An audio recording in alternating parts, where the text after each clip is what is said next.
Welcome to this ADED sponsored video in which we assist the new consumer of adaptive equipment to figure out the process of how to start driving differently.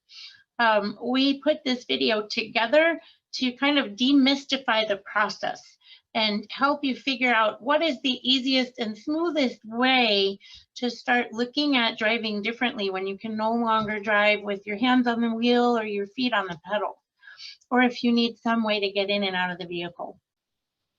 ADED is the National Association of Driver Rehabilitation Specialists, and they are the certifying body in this field. They're the only ones currently offering a certification in driver rehabilitation. Their job is educational, to teach people how to assess drivers, and also how to work with clients in this field in the best way possible. They have a code of ethics, and they also have best practices. So that is all to protect the consumer. And if you work with an ADED professional, you are getting a higher quality service, someone who's been well trained and is ethically providing services. So I think that's important to say. My name is Beth Rowland. I'm an occupational therapist and also a certified driving rehabilitation specialist, or CDRS, a member of ADED. I am one of those folks who sits in the front seat and trains people how to drive with different equipment. So I have also been a member of the board of directors for ADED. I am just finishing up a term as president of that organization.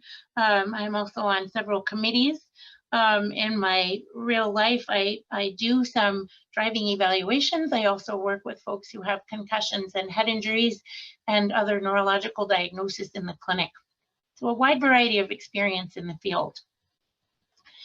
With me today, I have two experts in different parts of this field of driving rehab. One is Dan Busani, and Dan is the CEO and co-owner of Busani Mobility, which is a mobility equipment dealer. So his piece of the pie here is to help folks actually get the equipment that they've been trained to use into their vehicle. And so he provides that service for consumers. Dan is also very active in NAMEDA, which is the National Association of Manufacturers and Mobility Equipment Dealers of driving equipment. He is also on numerous dealer advisory boards and is currently active in the Adaptive Driving Alliance, whose goal is to make this whole process of learning to drive with adaptive equipment better for consumers. So Dan's been really active all along in trying to make this the best process possible for folks who are starting out on a journey which may feel a little scary, may feel, just a little overwhelming. Also with me today is Dr. Reggie Matthew. Dr. Matthew is a clinical psychotherapist, also a professor of mental health and education at New York University. She is an accessibility advocate, a freelance journalist, and also an expressive arts advocate. And she was asked to be on this panel to represent the consumer side of this process. So what we would like to talk about first is how you actually get started. So you may be someone who's realized that you can no longer safely drive with your feet, for instance, or maybe you've had some sort of illness or injury that makes it difficult to steer, or both, right? And you've realized that somehow you're going to need to change the way you drive in order to maintain safety and independence, right? So we'd like to demystify that process for you. And one of the things I'd like to start with is asking Reggie what her experience was when she first started out. So Reggie, could you tell me a little bit about how you even got started and knew that there was adaptive equipment for driving? Well, thank you, Beth. It's an honor to be here today to really participate in advocacy towards driver rehabilitation. I have a neuromuscular disability, and I used to be able to walk independently. And then my first transition in my progressive condition is I had to transition to AFOs and forearm crutches. And when I made that transition, I couldn't any longer drive with my legs. So that's when my physiatrist and rehabilitation doctor talked to me about the world of driver rehabilitation and referred me to you, actually, to Kessler Rehabilitation for an evaluation. So Nice. what I say is I didn't know anything about this world. It was completely Right. so You're fortunate, Reggie, in that your doctor did know about it. And I think that's an important point to make, that many of our clients have doctors who have no idea this world exists either. And there's a big role for educating doctors in how to go down this road, how to start this journey. Now, a CDRS will almost always require a doctor to write a prescription for the service, right? And many of them have their own form that they want that doctor to fill out, certifying that there's no seizures or any other reason why you might not be a candidate for driving, you know, at all. Okay. And also just knowing that they are on board, because in most states, it's the doctor who has the final say about whether you're safe medically to drive. So we usually require that the doctor write that prescription, and also we send all that information back to the doctor. They're always part of the process as well, right? So it's always great to have a wonderful doctor on board. It sounds like your doctor really did the right thing and knew the right thing to get you started on the journey. Yeah, and I was grateful for that because it was a world I knew nothing about. And so I'm really glad we're here today to share this world with the audience. Sure. So can you tell the audience a little bit about what it was like when that first day when you met me at Kessler for your evaluation appointment? Can you tell them a little bit about how that went? Yeah, so first, you know, it was a little overwhelming because it's a world I didn't know anything about. And we first did a abilities evaluation, like you said, testing cognition, ability, muscle strength, based on also looking at my medical records. And then after we did that evaluation, you introduced me to the world of driver rehabilitation adaptations. At the time, we first tested what's called the push and pull hand controls, which is the most common. And when we tried that, I didn't have the muscle strength for it. And that was really disappointing. And I thought, oh no, Sure. I'm never going to be able to drive. But then you introduced me to the Menox. And then once you adapted me to the Menox, that opened the door and I was able to drive.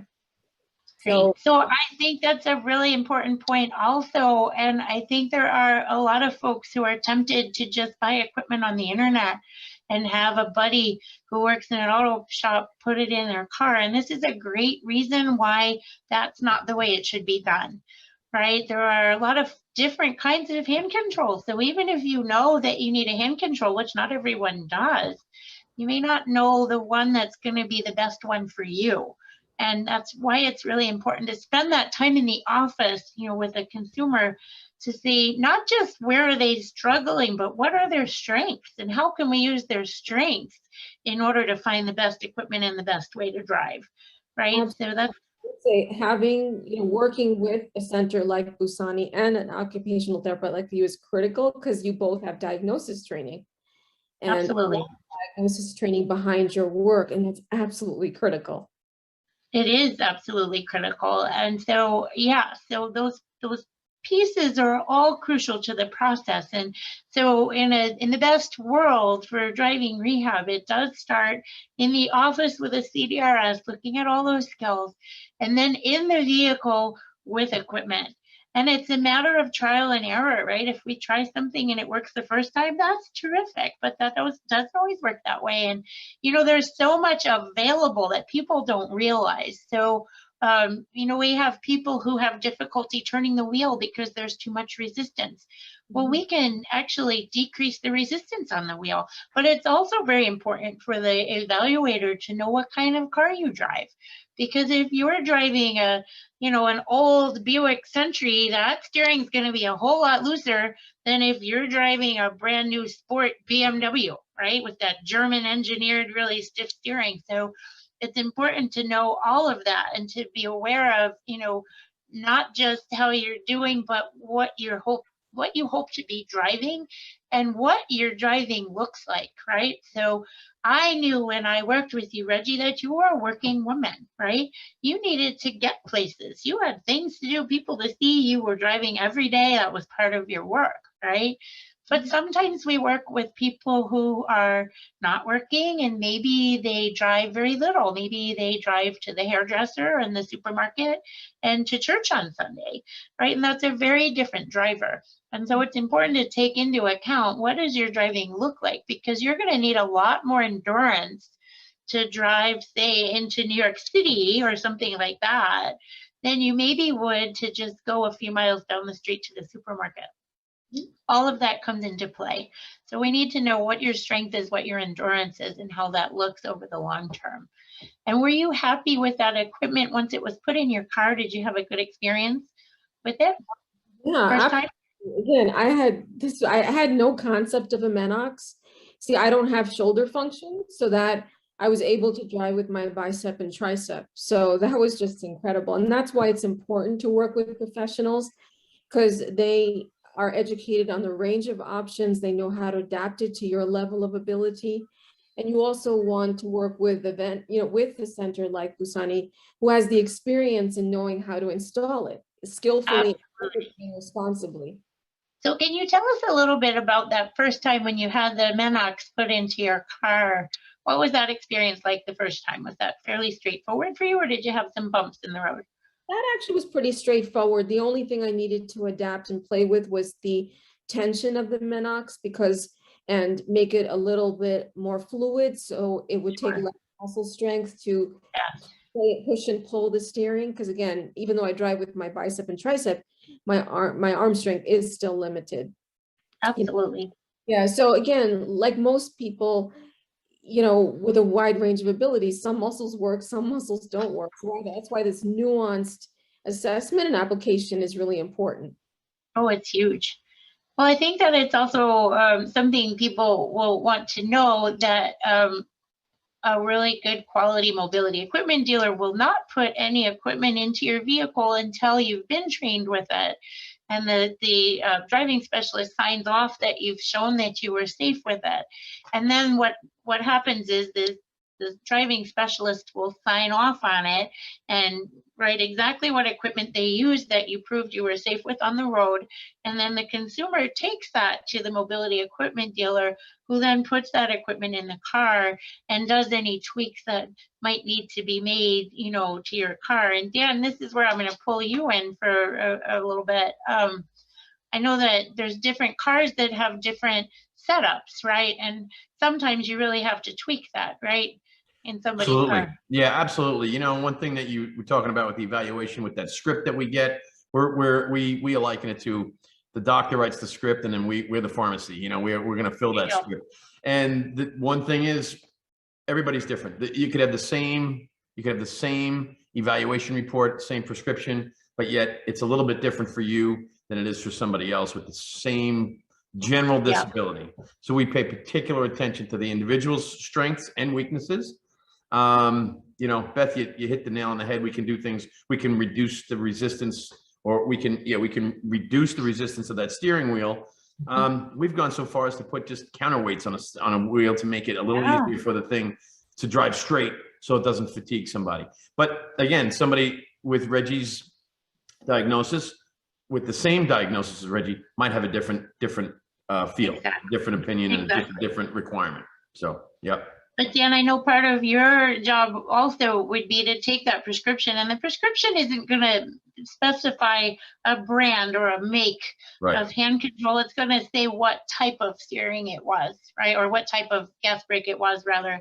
And then there are some vehicles that certain hand controls won't fit right in, right? Maybe there's not enough space between the steering wheel and the door, or whatever. So you guys can actually tweak that, or even manufacture something to make it fit. We've done that a lot. We have the welding machines in the back, and the guys we'll start cutting things up. It's all fitting. It's all fitting at that point. The stuff comes in a box, and we assemble it, and we get it mounted in the vehicle. And then we have to have every consumer come in and get a good feel for where it's going to fit.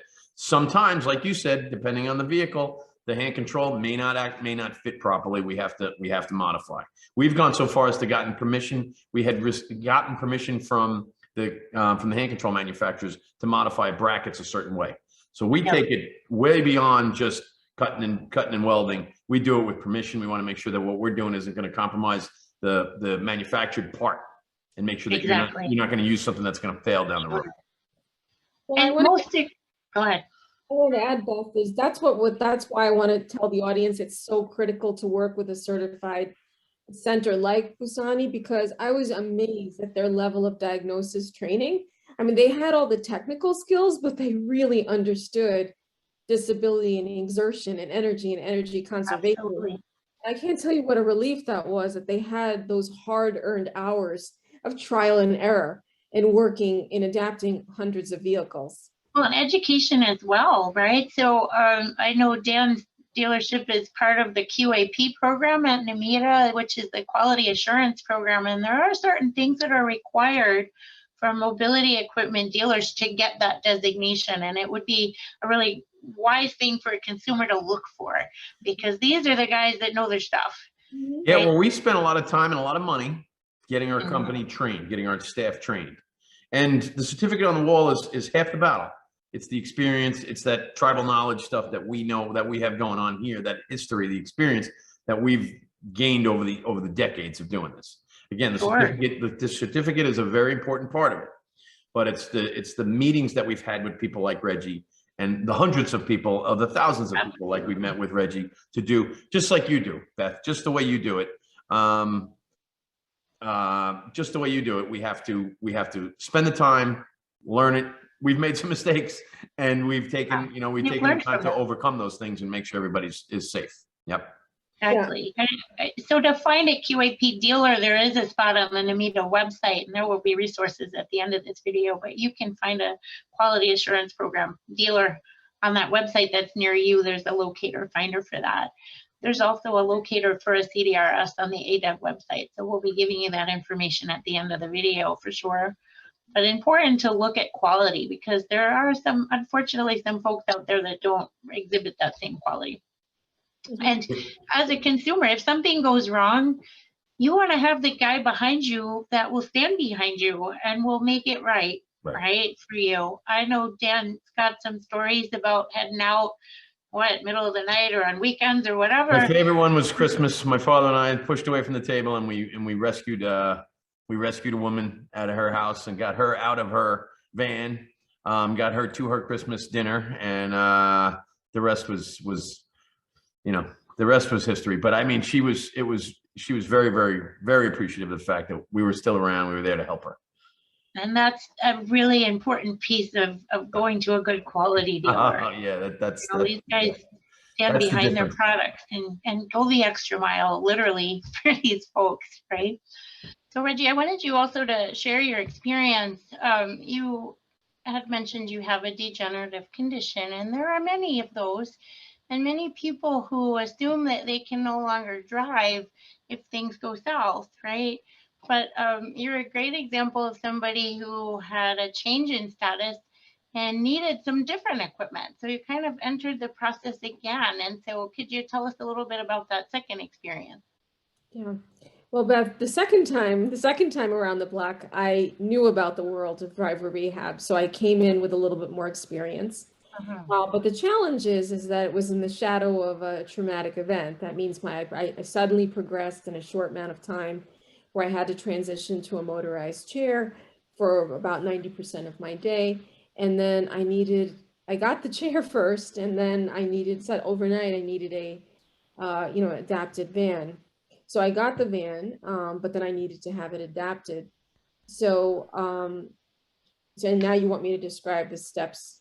So I went to the doctor again, and they wrote a prescription. I went to Helen Hayes Hospital. I worked with the CDRS there, and they reevaluated me for the type of van adaptation and mobility equipment I need. So then I still qualified for the Menox, but this time I needed an armrest. I needed the tripod, because I had developed also weakness in my upper extremity. So that was a huge relief to say I could keep the Menox, but with a few more tweaks. Yeah, sure. And there was more equipment out there for you, which was Yes. terrific, Yes, right? exactly. And I think that we can back up a second and talk to people who are in power chairs. The issue with the power chair is going to be trying to get it into a vehicle, right? So even if you can transfer into a driver's seat, you still have to have a way to take that power chair with you, right? So, and if you can't transfer, and there are folks who are actually driving from power chairs, and that's a possibility also, but then you need a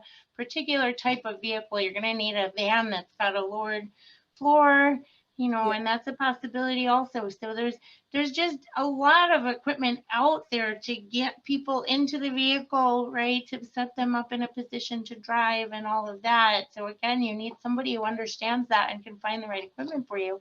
Are you driving from your power chair or are you transferring? I'm transferring. So can you tell us what that looks like for you? How does that work for you? I do, I'm 90% in the chair and 10% still able to ambulate independently. Sure. So I drive the chair into the vehicle and then I transfer from the chair into the driver's seat. So that driver's seat swivels, doesn't it? No, not right now. I'm able to get into you're able the to driver's seat. actually get into But it. in Okay. but in the driver's seat, I have the armrest, the Menox, and a tripod, which is new. Those are the two new additions in addition to the Menox. I see what you're saying. So yes, I was assuming that you were transferring by having the driver's seat swivel backwards and then getting onto the seat and having it swivel forward again. Lots of folks drive that way. That may be something I need down the road, but that is not something I need right now. And that's something you told me when we first worked together, when I did the basic Menox. You said, Reggie, if things change, there's this option B, option C, option D. Right. So that's the one thing I would say, which is really, having gone through it twice, there are more options than you know, and there's a range of options. Yeah. And I would say that we always prefer for a driver to be in the actual seat of the vehicle if we can, right? So if you can drive in that driver's seat that came with your vehicle, that's the best scenario for, a number of reasons. So if we can do that, we try to do that. But then there are folks who just can't. They can't get in and out of their power chairs. And for them, there are also options, right? So then you start talking about tying down that chair in a safe way and having a passive seatbelt system and all of that. But again, it's available for people who need it. It is. So, the technology, even in the time I've engaged with this world, is amazing. It's so advanced of how the world of adaptations, modifications, it's really incredible. Well, sure. And Reggie, we hope that you never need it, but there is also electronic driving equipment. And if you get to the point when you can't use that Menox again, there's another adaptation for you, and you don't need a whole lot of movement to drive with some of those electronic systems. They are pretty pricey though. And that's something we haven't talked about yet is the cost of this. Can you kind of tell us a little bit about how you manage the finance piece of this? Yeah, there is a cost to this. And what I would say to the audience is that it takes a village. I want to say a big part of managing the cost was the help of Busani. When I realized, oh my goodness, overnight I need to do this, I was really overwhelmed. So I went to 2 different mobility centers and I said, I need to have my van adapted. And they really didn't, provide me guidance or direction on how was I going to manage all the finances. And then I looked up and I found Busani. And when I called Jordan, he took close to an hour answering a phone call from a stranger and sitting down and talking through the framework, talking through the finances, telling me about Access VR, fundraising, giving me a whole framework and steps of what to do. So I just am so grateful to them that they, long before they even knew I was a customer, they took the time to hear my story, to give me guidance, to map out the steps. And that's what I did. It took a village. I did apply for vocational rehab. A portion of the funds came from there. A portion of it came through a private fundraiser. The other portion came from taking extra jobs. So it took a village to bring that together. But it was really Busani that gave me the guidance and the perspective on how to do it. And then also showed the humanity to check in on me through the process. How is it going? That's fantastic. I think, Dan, you could talk a little bit about this also, but there are some other funding sources available. If folks are buying a brand new vehicle, most of the manufacturers, such as Ford and Toyota, have kickback programs for some of this adaptive equipment. It doesn't usually pay for all of it, but it can be a little bit of it, right? Yeah, yeah, no, it doesn't pay for all of it. There are rebate programs that the major manufacturers offer, usually up to about $1,000. So if you spend over that, they'll reimburse you. They'll send a check back to you after the fact. Delay the money out, you have to pay for it. You have to get a doctor's note. You have to have an application. You submit that, and about a month or so later, you'll get a refund. Those mobility programs help. They certainly help for somebody in the beginning stages where they're going to do something like just hand controls. Sure. You That know, might cover most of the hand they cover control, most of right? it. That's right. So Or a left foot accelerator or some steering device. right, maybe. right. Some of the more introductory Mechanical. level type of equipment, some of the more installation kind of things, not the structural modifications, which are significantly more expensive. But some of those installation type of equipments, this will definitely take a good chunk of that and knock it down. Well, Dan, could you talk to us too about the options of finding something that might have been used? Do you? Sure, feel sure. like- Yeah, we spend a tremendous amount of time, especially now in the current climate of inventory shortages and stuff. We spend a tremendous amount of time working with people that are trying to sell their cars back for whatever the reason, whether it be a trade-in, they're trading up to get something new, or somebody in the family's passed away and they don't need the vehicles anymore. I spend a large portion of my day looking to purchase these vehicles back, get them refurbished, get them back into a roadworthy and a desirable condition, so people can have the mobility. They range too. I mean, prices range. You know, brand new vehicles can be in the upwards of $70,000 or $80,000 Right. without the driving equipment that Reggie has. All that stuff goes on top of that. Sure. So if you buy something a couple of years older, you know, they're still expensive, but they fit back the price into a will little bit come more down, of a and manageable price point. Sure. And I think our folks listening need to know that the mobility equipment dealer is one way to find that kind Yep. of equipment that might be gently used or a little more used. Right? Yeah, you That's know, some option. and a lot of it has to do with budget. So we try to keep the cars in the right condition and in the right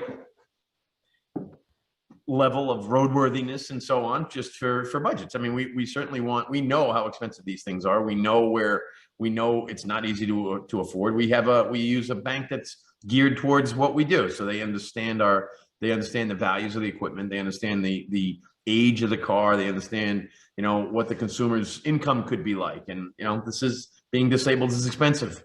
So, It is. you know, they pay particular attention to that. We have a really, really good track record with buyers, and most people pay their bills when it comes to a mobility vehicle.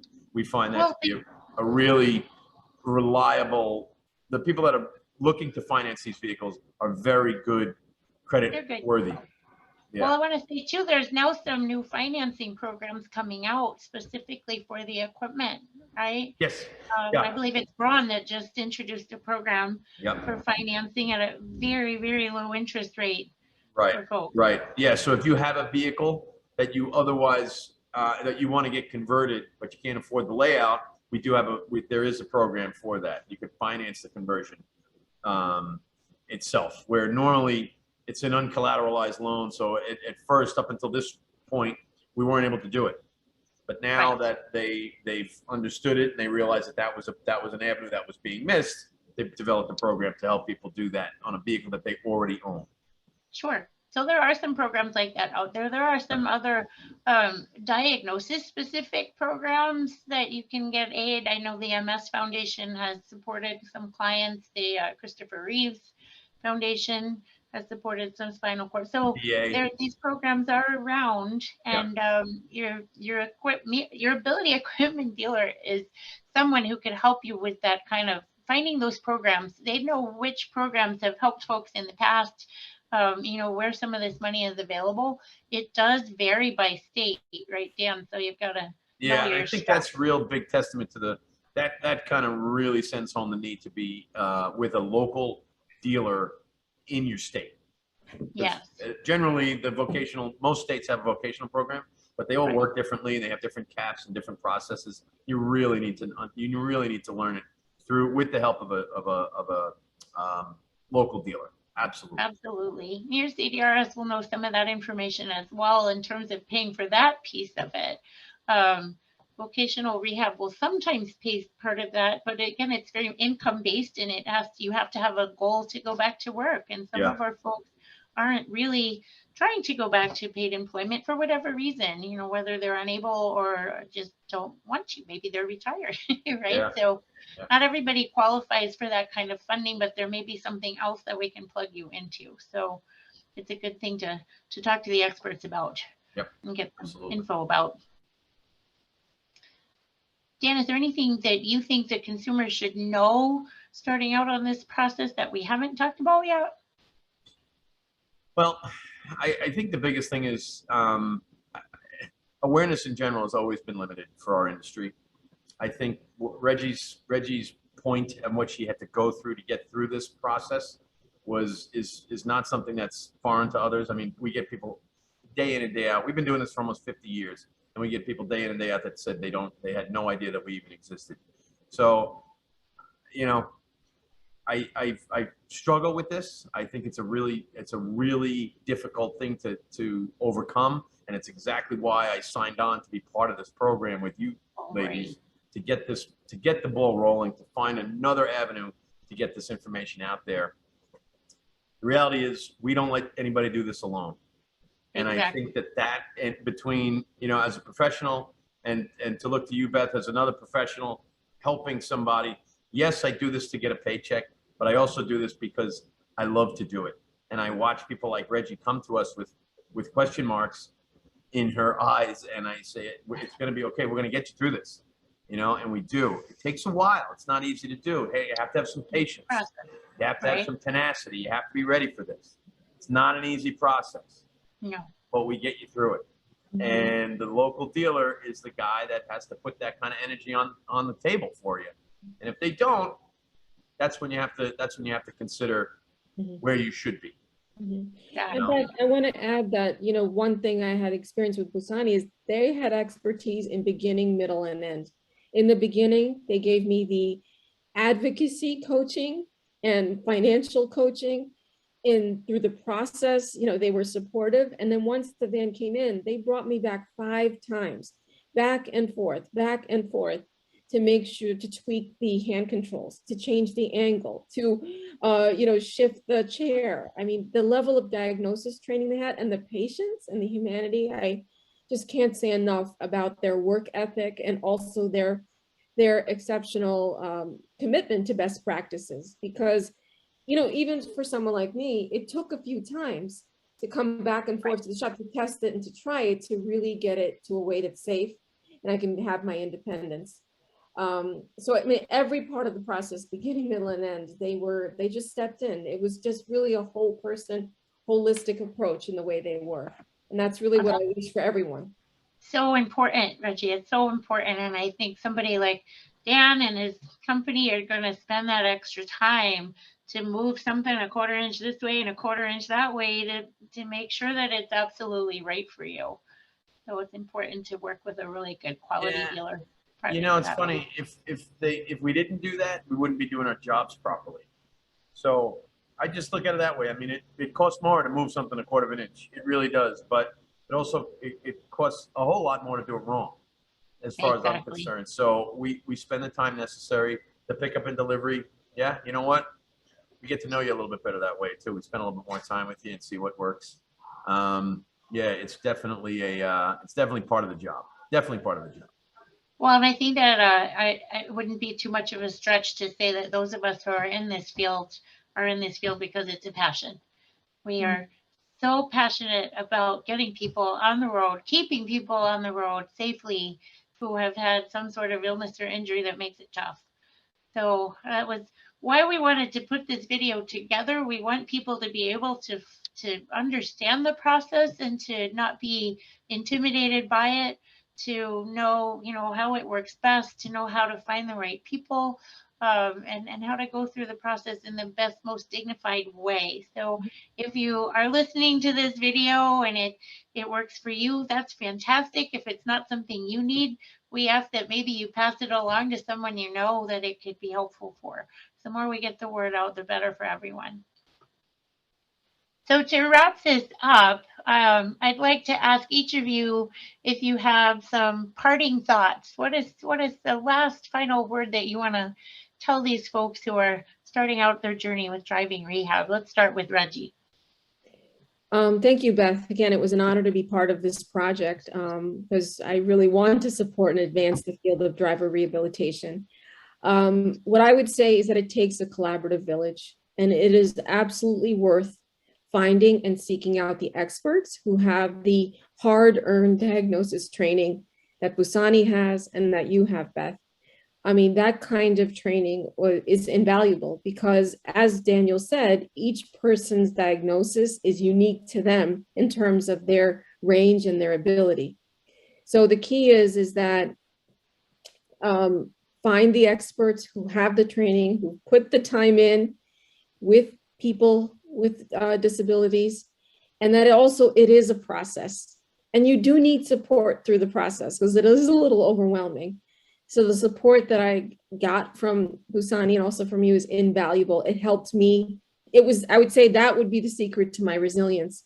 I had a good team behind me that guided me, encouraged me, checked in with me, and gave me support. And that's how I was able to be resilient. And that's an important definition to me for resilience. Resilience is not individual.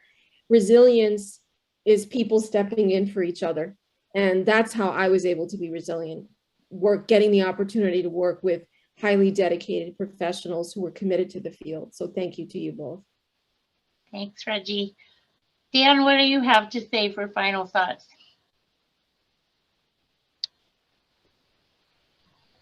I think a lot of this was said, Reggie, your perspective on this whole thing and what you've experienced is a testament to, it's a testament to your tenacity and your hard work in getting through this. A lot of people can't make it through. But I'm pleased to be part of your story. And I think that that's exactly what I get out of bed for. That's the stuff. Every day I have a bunch of jobs to keep the lights on and keep the people operating. But the thing that really gets me proud about what we've done is the time I can spend with people and get them educated, get them comfortable with their own new life. This isn't an easy thing to do. It takes, and there's only so much that I can do. But my thing is, if I can give you the comfort, give our clients the comfort that they need, and know that we're going to be here and fight for them and with them through this whole process, I feel like that's something that's expected of me, unwritten. It's not something that you can come here with and say, hey, I need this guy to help me through it. People rely on us for that stuff. And that's why I chose to be part of this thing, because I think that with that we can become better at what we do. We can guide people more accurately, more efficiently, more safely. And listen, if we can cover the world in mobility, I'm all over it. I mean, that's what we do, and I love to do it. So you're right, Beth. It is we have some passion about what we do, and it's because of people like Reggie that I have that passion. There you go. Thanks, Dan. Thank you. I would say as parting words that, and I think Dan would agree with me, I think that this is one of the most fulfilling things that I could do for work. Absolutely. Right?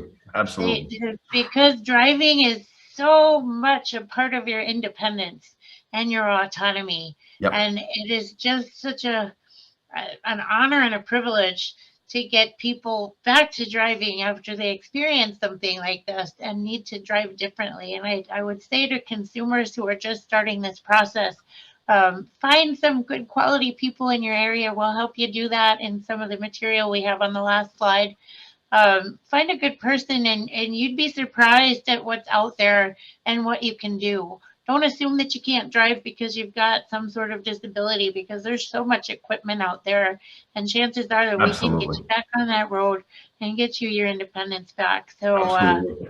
absolutely. Yep. So thank you to the panel today. I really appreciate you being here and getting this information out to people. And hopefully this is helpful to all and will be a good start for you. Thank you, Beth. Happy driving.